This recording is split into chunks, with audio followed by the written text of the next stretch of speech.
The Blue Quran is one of the most famous and visually stunning manuscripts of the Islamic world. Produced in the 9th to 10th centuries during the rule of the Fatimid or Umayyad dynasty, this luxurious manuscript is renowned for its striking visual appearance. Here are some key features and historical details about the Blue Quran. Material and aesthetics. What makes the Blue Quran distinctive is the use of rich indigo-dyed parchment, on which the text of the Quran is inscribed in gold. This contrast between the deep blue background and the gold script is visually captivating, setting it apart from other Islamic manuscripts. Silver in the Blue Quran was utilized to mark verse divisions. Parchment is a material made from the skin of animals, typically sheep, goats, or calves, which was prepared for writing or printing. This material was commonly used before the widespread adoption of paper. Ancient and medieval manuscripts, scrolls, and some early books were often written on parchment. Indigo is a deep blue dye that is derived from the leaves of certain plants. It has been used for thousands of years across various cultures to dye textiles and other materials.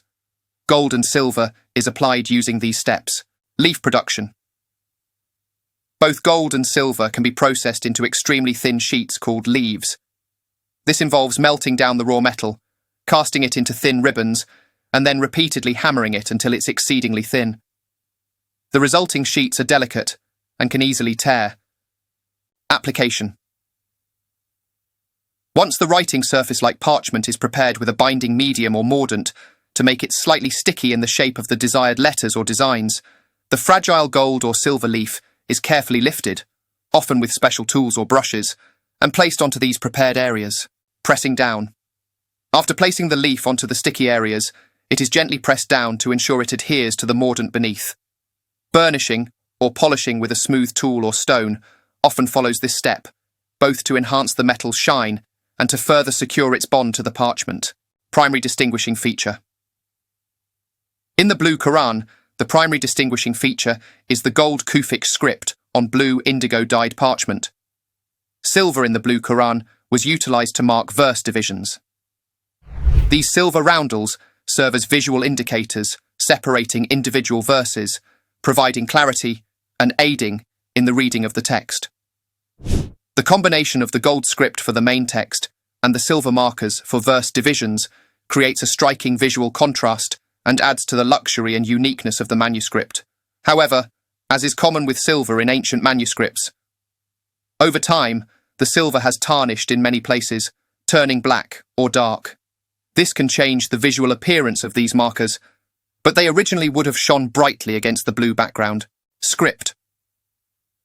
The script used in the Blue Quran is an early form of the North African Kufic, a highly angular and geometric style of Arabic calligraphy. The elegant, almost minimalist nature of this script complements the simplicity of the blue and gold colour scheme. Origins.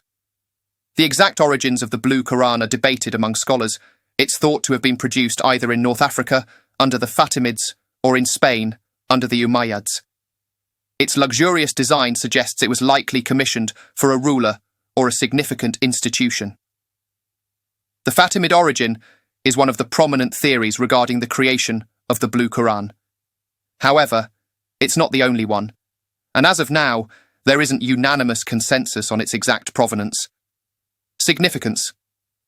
Beyond its aesthetic value, the Blue Quran is a testament to the grandeur and sophistication of the Islamic world during the early centuries of its existence. The lavish use of gold and the high quality of the parchment and dye indicate the considerable resources and skills employed in its creation. Current state. The Blue Quran is not a single-bound volume, but exists in sections scattered in various museums and private collections around the world.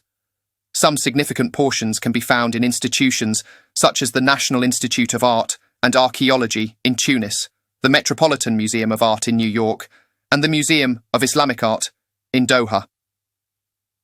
The Aga Khan Museum in Toronto also has a couple of folios in its collection. If you intend to visit these museums specifically to see the Blue Quran, we recommend contacting the museums in advance to confirm its current exhibition status. Conservation. The Blue Quran's remarkable condition today is due in part to the high-quality materials used in its production, but also to the efforts of conservators and curators who have worked to preserve it for future generations. The Blue Quran serves not only as a religious text, but also as a significant artifact from the history of Islamic art and a testament to the high level of craftsmanship and aesthetic sensitivity of the period in which it was created. Criticism. From a religious perspective, Islam emphasizes humility, modesty, and warns against excessive pride or ostentation. Given this, one might argue that such a luxurious presentation could be seen as overly ostentatious. However, it's crucial to understand these artifacts in their historical and cultural context. The patrons and creators of such manuscripts likely viewed their efforts as a way of honouring the divine word rather than merely showing off wealth. Also, the Blue Quran is written on parchment, which is prepared from the skin of animals, often calves, sheep, or goats. Given the size of the Blue Quran, it is evident that the production of this magnificent manuscript required a significant amount of parchment. Estimates regarding the exact number of sheep needed to produce the Blue Quran vary, but some sources suggest that it could be in the hundreds. Each page of the manuscript would have required at least half a skin, and considering that the Blue Quran is believed to have originally contained hundreds of folios, it's plausible that between 500 to 1,000 sheep were used. However, it's essential to consider the context. During the medieval period, livestock was regularly raised and slaughtered for food, and their hides were routinely used for various purposes, including the production of parchment for manuscripts. The production of the Blue Quran would have been a monumental effort in many respects, and the use of parchment from hundreds of sheep further underscores the significant resources invested in its creation. For those keen on exploring further, you'll find a link to the Blue Quran on the JollyGul Art and Craft Gallery website below this video. Dive in and journey deeper.